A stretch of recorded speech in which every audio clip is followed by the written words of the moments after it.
இப்பொழுதும் மறைந்த என்னுடைய மனைவி பற்றி பேச வேண்டும் என்றால் பார்த்துக்கும் போது எனக்கு வார்த்தையே வராது. அதனால் நான் சுருக்கமாக சொல்லிக்கிறேன். எனக்கு நான் மதுரையில் படித்ததான் technic school, elementary school, simple. அஞ்சாம் கிளாஸில் தான் ஏபிசிடி படிக்கிறோம். ஏபிசிடி 5ஆம் கிளாஸில் சொல்லித்தருவீங்க. இப்போ ஸ்கூலில் நிலம பாருங்க. ஆனால் தியரி நல்லா இருக்குது, மார்க் வாங்கிக்கிறேன். ஸ்போக்கன் இங்கிலீஷ் சுத்தமாக. ஆனால் இவன் அதுக்கு ஆப்போசிட்.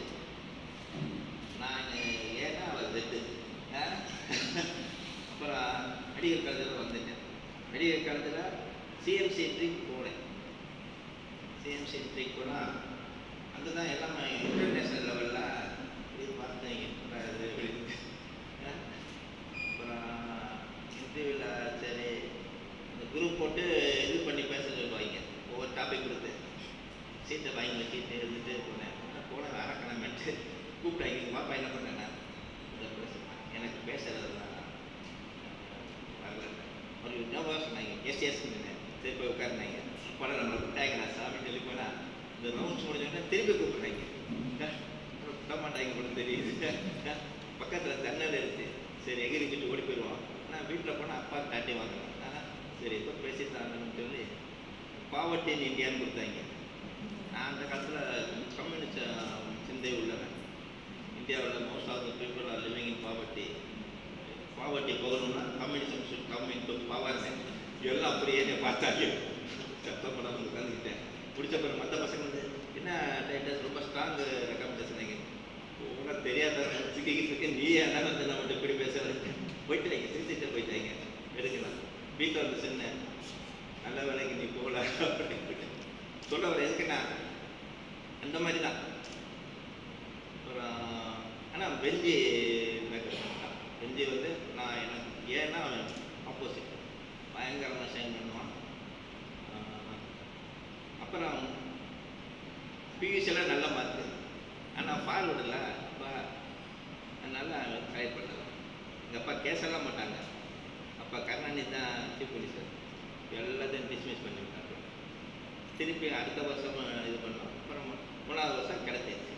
அங்கே போனால் என்னோட 3 வருஷம் ஜூனியர் பசங்க நிற்கிறாங்க. என்னுடைய கிளாஸ்மேட் தான். எப்படி படிக்க வைக்கணும்னா அடிக்கடி நம்ம எடுத்துட்டு ரவுடி பயிலாவே தெரிஞ்சு ட்ராக் பண்ண வரீங்களா அடித்து இப்படி தூக்கி போட்டு மீச்சல் வந்து இப்படியே தான் தெரிஞ்சேன். பொண்ணுங்க பேசவே பேசாது. இது ரவுடி பயிலான்ட்டு நான் அடைக்கிறேன். ஆனால் படிச்சில்லை. படித்து பாஸ் ஆகிக்கிறேன். அது முடிஞ்சிருச்சு. ஆனால் எங்கள் அண்ணன் வந்து பயங்கர மெடலிஸ்ட். எம்எஸ் படித்தான். எங்கள் அண்ணனோட ஒரு வாத்தியார் கூப்பிட்டு நீ பாட சொல்கிற பிறகு அப்படின்னா ஆமாம் அவன் இன்றைக்கி தமிழ் தான் நான் பேசுகிறதுங்க. அவங்க நோந்துட்டாங்க. வேற ஒன்று சொல்லலை. தெரிஞ்சதான் நான் பேச முடியும். தப்பு பண்ணிடும் பயம் வந்துடும்.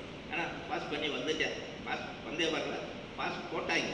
இவனை நான் பாஸ்போர்ட் தள்ளி வரல. ஃபோட்டோ சொல்லி தள்ளி விட்டாங்க. இறக்கப்பட்டு போய் தேரட்டா அப்படி நல்லா தான் சொன்னேன். நான் தங்க பாஸ்பா நல்லா ஆப்ரேஷன் பண்ணி அதே மாதிரி வரும்போது எம்டியை பின்னாடி கவர்மெண்ட் சர்வெண்ட்டுக்கு கோட்டா கொடுத்தாங்க. அதில் எம்டி கொடுத்துட்டாங்க. 5 நாள் தூங்கவே இல்லை. என்னடா இது கொடுத்துட்டாங்க. என்ன தரப்பு எடுத்துறது. அதுலேயும் அப்படியே கடவுள் கொடுத்த ட்ரைனிங்கில் வந்தாச்சு. எப்போ படிக்கணும் கவர்மெண்ட் சர்வீஸ் வர்றேன்ல அப்புறம் தான் மெடிசனே எனக்கு வருது. ஃபுல்லாக இது பண்ணி ரெப்ரசன்ட் வருவாங்கன்னு ஸ்கிரீன் பண்ணி இது பண்ணி அப்புறம் கடவுள் கொடுத்துட்டாரு. இது வந்து என்னோட இதை சொல்லிக்கிட்டு இருக்கேன். இப்போ அவள் எப்படின்னா எனக்கு ஆப்போசிட். நான் சொன்னேன்ல அவளுக்கு சுகர் வந்துடுச்சு. ஒரு 20 வருஷம் வந்துடுச்சு. மருந்தெல்லாம் கொடுத்தோம். அதோட காம்ப்ளிகேஷன்லேயே இருந்தான். இங்கே வரும்போது ஒரு தடவை வீட்டிலே ஸ்கிட்டாகி விழுந்துட்டான். விழுந்துட்டு எப்படி பார்க்குறான். எப்போ என் கால் ஆங்கிளுக்கு கீழே தனியாக தொங்கிக்கிட்டு இருக்குன்னா இதுக்கு என்னப்பா சொல்கிறேன்னா ஆங்கிள் டிஸ்லோகேட் ஆயிடுச்சு. ஒன்றுமே செய்ய முடியல. இப்படியே இது போல் ஆடுது. சரி நிற்கணும். ஒரு சொல்லி மெதுவாக தூக்கி வச்சுட்டு வந்து எக்ஸ்ரே எடுக்கணும். பார்த்து பாட்டு இருக்கோன்னா ஒரு 4 ஃப்ராக்சர் காலில் ஃப்ராக்சரு. ஆனால் இவ்வளோ சுகர் இருக்கிறதுனால மாவு கட்டு தான் போட்டாங்க. மற்றபடினா ஸ்வீட் அப் பண்ணியிருப்பாங்க நீட்டாக. மாவு கட்டு போட்டாங்க. 3 மாதம் போட்டாங்க. அப்போ தான் கல்யாண டைம் பண்ணி முடிச்சு வந்த பிறகு அப்புறம் இங்கே சர்ச்சுக்கு வரும்போது லிஃப்ட் எடுத்துக்கிட்டு தான் வருவாங்க மேலே. அந்த வாக்கரை கொடுத்துட்டு மெதுவாக வருவாங்க. எல்லாம் முடிஞ்சு போன பிறகு திக்குன்னு நடந்துக்கிட்டே வருவான். அப்படியே ஃபேஸ் பண்ணிக்கிட்டான். கடவுளுக்காக இது பண்ணுறேன் அப்படின்னா. ஆனால் ரொம்ப சஃபரிங், சுகரை வச்சு சஃபரிங். அதை நம்ம என்ன பண்ண முடியும்? அப்புறம் சொல்லுவாப்பா எனக்கு கண்ணு இப்போ போன வாரம் ரத்தம் பிளேட் அடிக்குதுப்பா, கண்ணு போயிடும் போல தெரியுதுண்ணா, தைரியம் அது நல்லா உற்சாகமாயிடும் அப்படின்னு. அதே கொஞ்சம் இது பண்ணிக்கிட்டான். அப்புறம் எனக்கு கவர்மெண்ட் சர்வீஸில் பயங்கர தொந்தரவு கொடுப்பாங்க. நான் வந்து டியூட்டியில் பெர்ஃபெக்டாக இருப்பேன். அதனால் எவன் என்ன சொன்னாலும் நிமிர்ந்து தான் நிற்பேன். போடான்னு நம்ம எழுதுறீங்க பெட்டிஷன் நம்மளால் பெற பண்ணிடுறீங்க. எல்லாத்துக்கும் பதில் அவள் தான் கொடுப்பான். வீட்டில் சொல்லிடுவேன், எழுதிடுவா. அவங்களுக்கு இப்போ இங்கிலீஷு வாசிக்க முடியாது. எங்காலையில் பார்த்தா தெரியுங்களா, அவங்கள பேசிட்டு பயங்கரமாக இருக்குது, பெரிய லாயரை வச்சு கன்சல்ட் பண்ணி எழுதிருப்பாங்க. இப்படி இதே பார்த்தா பண்ணியிருப்பான்ட்டு அட்டிக்கு டெர்மினாலஜில் பார்த்தா எனக்கு ஒன்றுமே தெரியாது. அவன் சொன்னதை போய் இதெல்லாம் செஞ்சு கொடுத்துருவோம். அப்புறம் ஒரு இவங்க தான் ஃப்ராட் பண்ணுவாங்கல்ல, ஆள் மார்க் பண்ணுவாங்கல்ல, இவ்வளோத்துக்கு ஃபார்மஸில் போய்ட்டு வேறு மெடிக்கல் காலேஜ் கொண்டு இவளுக்கு போல் வேறு போட்டாங்க. இவங்களுவெல்லாம்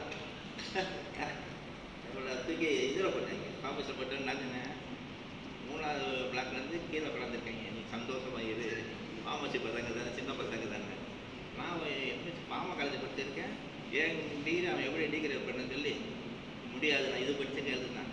அவங்க கவலையே பண்ணல. அப்போ கலானின்னு ஒருத்தர் இருந்தான், உலகமாக ஃப்ராட் அவன் டீனு. அப்போ தான் இந்த ரைட் டு இன்ஃபர்மேஷன் ஆக்ட் வந்துச்சு. கடவுள் கொடுத்த பேப்பர் எடுத்து எழுத ஆரம்பிச்சோம். இவ்வளோ எழுதிருக்கோம், இவ்வளோ எழுதி அதுலேயும் அவங்களுக்கு இவங்க கொடுக்கறதுக்கெல்லாம் பதில் தெரியாது. அப்புறம் நான் விட்டல, எல்லாம் போய் ரைட்டு பிடிச்சி அவனால் ஒன்றுமே பண்ண முடியல. 17 பேப்பரே பண்ணிட்டேன். அப்புறம் இப்போ இருக்கிறார் கரெக்டர் செக்ரட்டரி, அவர் தான் இவ மேலே போட்ட இதெல்லாம் ஒரு உண்மை கிடையாதுன்னு சொல்லி அப்படியே இது பண்ணி விட்டார். இதே சொல்ல வரேன், அவன் இதில் படித்த படிப்புக்கு நான் கண்ணில் போடுவேன். இவன் என்ன வெளியேற்ற சொல்லி, ஏன்னா டாக்டர் பசங்கள்லாம் சேர்ந்துட்டு இவ்வளோ அப்படியே இது பண்ணுவேன். இப்போ எம்எஸ்சி அவங்க எம்பிபிஎட்டு இவன் கிளாஸ் எடுத்தாருன்னா வெளியே ஜன்னலுக்கு சென்று கவனிப்பாங்க. இவன்கிட்ட பேசுகிறா என்ன பண்ணுறேன். ஏன்னா இவன் டீச் பண்ணான்னா ஒரு ஃப்ளோ அப்படியே அடிக்கும், கட்ட அடிப்பான். பசங்க நல்லா இருப்பாங்க. ஆனால் அவளை சஃபரிங்கனே கடவுள் வந்து அவளை ஒரு பிளெஸ்ஸிங்காக தான் வச்சிருந்தார் எங்களுக்கு. ஆனால் இந்த முடிவு எதிர்பார்க்குறேன். நான் ஒரு 20 வருஷமாக அவளுக்கு நான் தான் கொடுத்தேன். ஒரு ஓவர் அசட்டு தைரியம் வேலை கொடுக்குறோம் அப்படின்ட்டு. இப்போ கூட பிஎஸ்சி வந்தவொடனே அவளுக்கு பிடிக்கல, வீட்டுக்கு போயிடுவோம்ப்பா, என் வீட்டில் வச்சு எனக்கு ட்ரீட்மெண்ட் கொடு அப்படின்னு சொன்னான். இல்லைப்பா போகிற வழியில் என்ன சொன்னா ஒரு பொண்ணு பண்ணுவேன். அதே மாதிரி அட்மிட் பண்ணிட்டு வெளியே பேசிக்கிட்டு இருக்கோம். அவங்க உள்ளே கூட்டிட்டு போனாங்க. அப்படி பார்த்தா கார்டியாக் மசாஜ் கொடுத்துருக்கோம். எப்படி இருக்கு எனக்கு நெஞ்சில் ஈட்டி வச்சு கொடுக்குறாப்புல இருந்துச்சு. குட்டுன்னு உள்ளே ஓடுது. வெளியே போனாங்க. இருங்கடா என் ஒய்ஃபுடா என்ன பண்ணுறீங்க, கார்டியாக் அரெஸ்ட் ஆகிடுச்சு, நாங்கள் ரிசர்ச் பண்ணுறோம்னாங்க. நமக்கு தான் தெரியல. சரி ஒன்றும் சொல்லுவாங்க, நான் பாட்டுக்கிறோம். இவன் என்ன சொல்கிறான், நல்லா தானே வந்தான், எப்படி என்னாச்சு இவன் தண்ணை பார்க்குறாங்க.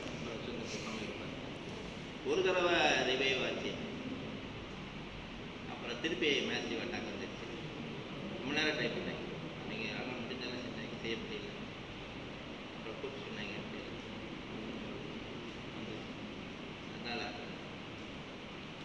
அவளுடைய வாழ்க்கை வந்து என்ன சொல்றது, வேதனை இருந்தாலும் போரே குத்துவேன். என்னப்பா சும்மா குத்திக்கிட்டு சுகர் பார்க்குறீங்களா, என்ன நீ பார்த்து குத்திக்கிட்டாங்க, எவ்வளோ நாளாக குத்துறோம். பார்த்தா எனக்கு சுகர் வந்துடுச்சு. இப்போ நாங்கள் 2 பேரும் குத்திக்கிட்டோம். அப்புறம் என்னம்மா இப்போ அவள் அடக்கம் பண்ணிட்டு வந்த அன்னைக்கு எங்கேயோ வனாந்தரத்தில் இருக்காப்புல. பெரிய கட்ட சொன்னேன், என்னப்பா எப்படி வச்சுனேன், நீ ஒன்றும் சொல்லப்படாத, நான் வரணும் வரேன், நீ வந்துடுறேன், அப்படியெல்லாம் வர முடியாது.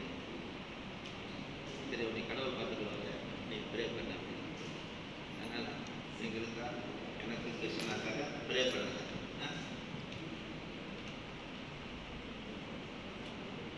ரொம்ப நன்றி.